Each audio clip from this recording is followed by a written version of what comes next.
യുദ്ധം രണ്ടാമത് തുടങ്ങി. ഇനി എന്തൊക്കെ സംഭവിക്കാൻ പോകുന്നു കാര്യം എന്ന് പറയാം. ഇറാനെത്തുള്ള പുതിയ ആയുധങ്ങൾ എന്തൊക്കെ നമ്മൾ നോക്കാം. ഒന്നാമത്തെ കാര്യം എന്താ പറയുക, ഈ കുറഞ്ഞ ദിവസം കൊണ്ട് ഇറാൻ പുതിയ ടെക്നോളജികൾ ഇതുവരെ ലോകം കാണാത്ത അമേരിക്കൻ എന്തൊക്കെ പണ്ട് തൊട്ടേയുള്ള ഉപ്പുപാട് കാലത്തുള്ള ആയുധങ്ങളാണുള്ളത്.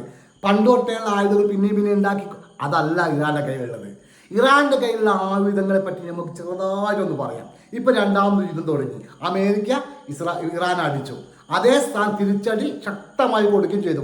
അമേരിക്കയിലെ പല ബേസിലും അടിച്ചു കഴിഞ്ഞു. പക്ഷെ പറയാനുള്ള കാരണം ഇറാന്റെ കയ്യിലുള്ള പുതിയ ടെക്നോളജിക്കലായിട്ടുള്ള കുറച്ച് ആയുധങ്ങളുണ്ട്. പണ്ടൊക്കെ നമ്മൾ പറഞ്ഞു, ഞാനും പണ്ടത്തെ കുറേ മുമ്പ് പറഞ്ഞിരുന്നു, ഇറാനെ സംബന്ധിച്ച് വെള്ളത്തിന് അടികൾ പോകാൻ പറ്റിയ മിസൈലുകളുണ്ട്.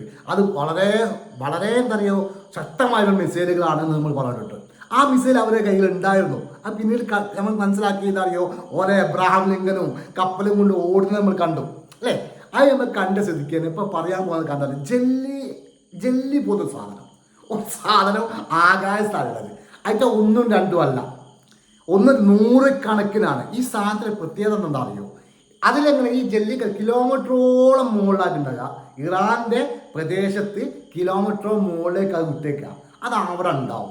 ആ സാധനം അതിലെ താഴത്തൂടാണ് വിമാനങ്ങളും വാക്കുകൾ സംഘടനകളൊക്കെ പോവുക. ഈ മിസൈലുകളാകട്ടെ വിമാനങ്ങളൊക്കെ അതിൽ ഈ താഴെക്കൂടാ പോവുക.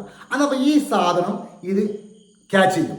ക്യാച്ച് ചെയ്താൽ എന്താവും, വിമാനം വരികയാണെങ്കിൽ യുദ്ധവിമാനം വരികയാണെങ്കിൽ ഈ സാധനം എന്ത് ചെയ്യും, ഈ ജെല്ലിനകത്തു നിന്നാണ് മിസൈലുകൾ പോവുക.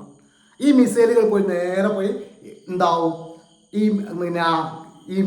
വിമാനത്തിൽ നമ്മൾ കൊടുക്കും. യുദ്ധവിമാനം, ആ യുദ്ധവിമാനം പൂർണ്ണമായും തകർന്നു പോകും. ആ ഒരു രീതിയിലുള്ള ഒരു മിസൈൽ. രണ്ടാമത്തെ മിസൈൽ എന്ന് പറയുന്നത് ഇപ്പം ഇറാൻ പുറത്തെടുത്ത് കൊടുക്കുന്ന മിസൈൽ എന്നാണ് പറയാൻ കാരണം. എന്താ അറിയോ, 20,000 കിലോമീറ്റർ ഇവിടുന്ന് അമേരിക്കയിലേക്ക് എത്താൻ പറ്റിയ കിലോമീറ്റർ അത് പറഞ്ഞാൽ മതി. അമേരിക്കയെ മൊത്തം ചുറ്റി വലിഞ്ഞാൽ മുറുക്കാൻ പറ്റിയ എന്താ പറയുക അതിബനായകമായിട്ടുള്ള മിസൈലുകൾ ഇറാന്റെ വശത്തുണ്ടെന്നാണ് പറയുന്നത്.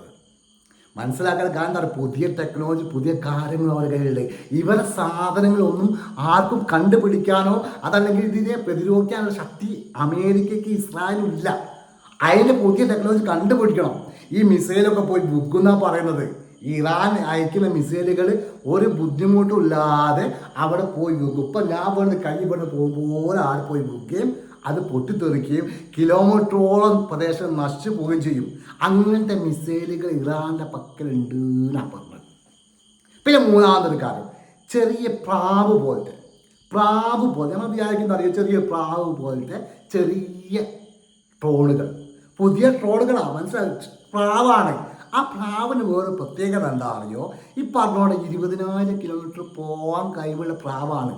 അത് ഒന്നും രണ്ടും അല്ല, ആയിരക്കണക്കിന് പ്രാവുകൾ ഒപ്പരാണ് പറഞ്ഞേക്കുന്നത്.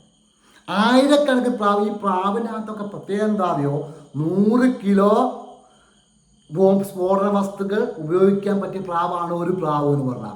അതിൻ്റെ ആയിരക്കണക്കിന് പ്രാവുകളാണ് പോവുക. പ്രാവുകൾ ഇങ്ങനെ പറന്ന് പോവുകയാണ്. അതും സ്പീഡ് എന്ന് പറയുന്നത് എന്താ അറിയോ, ഈ ശബ്ദത്തിനെക്കാട്ടിലും 10 ഇരട്ടി സ്പീഡ്. ഒരു പ്രാവ് ഒരു പക്ഷിയാണ് കണ്ടാൽ പക്ഷിയാന്ന് വിചാരിക്കും. അത് ഒരു ടെക്നോളജിയും കണ്ടുപിടിക്കാൻ കഴിയില്ല. ആ പ്രാവിനെ ഉപയോഗിച്ച് ഞാൻ ആ പെനി യുദ്ധം ചെയ്യാൻ പോകുന്നത്. അത് ശരിക്കും ഇറാൻ പുതിയതായിട്ട് എടുത്ത ടെക്നോളജിയാണ്. ഇങ്ങനത്തെ ഒരുപാട് മിസൈലുകളും കാര്യങ്ങളും ഞങ്ങൾക്ക് ഇറക്കാനുണ്ടെന്നും ഈ മിസൈലുകളൊക്കെ തന്നെ ഞങ്ങൾ പ്രയോഗിക്കാൻ പോവുകയാണെന്നും ഇപ്പം എന്താ നടന്നുകൊണ്ടിരിക്കുന്ന കാര്യം എന്താ അറിയോ, ഇറാനെ തിരിച്ചടിച്ച അമേരിക്കയ്ക്ക് ശക്തമായി തിരിച്ചടി നടന്നുകൊണ്ടിരിക്കുകയാണ്. ഗൾഫ് രാജ്യത്തുള്ള പല ബേസുകളിലേക്കും അതിശക്തമായിട്ടുള്ള മിസൈൽ ആക്രമണം ഇറാൻ നടത്തിക്കൊണ്ട് നിൽക്കാന്നുള്ള ഇറാന്റെ ഭാഗത്ത് വന്നുകൊണ്ടിരിക്കുന്നത്. ഞങ്ങൾ തിരിച്ചടി കൊടുത്തു എന്നാണ് പറഞ്ഞത്. ഇനി എന്തൊക്കെ സംഭവിക്കുന്നത് പറയാം, എവിടെ എന്തൊക്കെ പൊട്ടിയെന്നുള്ളത് കുറച്ച് കഴിഞ്ഞാലേ നമ്മൾ പറയാൻ കഴിയും. ഏതായാലും ഇങ്ങനെയൊക്കെയാണ് കാര്യങ്ങൾ കിടപ്പ്. ഏതായാലും അതിശക്തമായിട്ടുള്ള യുദ്ധത്തിലേക്ക് പോയി. ഇത് അമേരിക്കയ്ക്ക് നാശം നടക്കും. ട്രംപിനെ ഞങ്ങൾ ഇല്ലാതാക്കുന്നതാണ് ഇപ്പം ഇറാനെ പറയുന്ന ശക്തമായ തിരിച്ചടി ഞങ്ങൾ കൊടുക്കും. കുടിച്ച വെള്ളത്തിൽ അമേരിക്കയെ വിശ്വസിക്കാൻ പറ്റില്ല എന്നുള്ള കാര്യം പൂർണ്ണമായിട്ടും ഇറാനും ലോകത്തിന് മനസ്സിലായിരുന്നതാണ്. Thank you very much.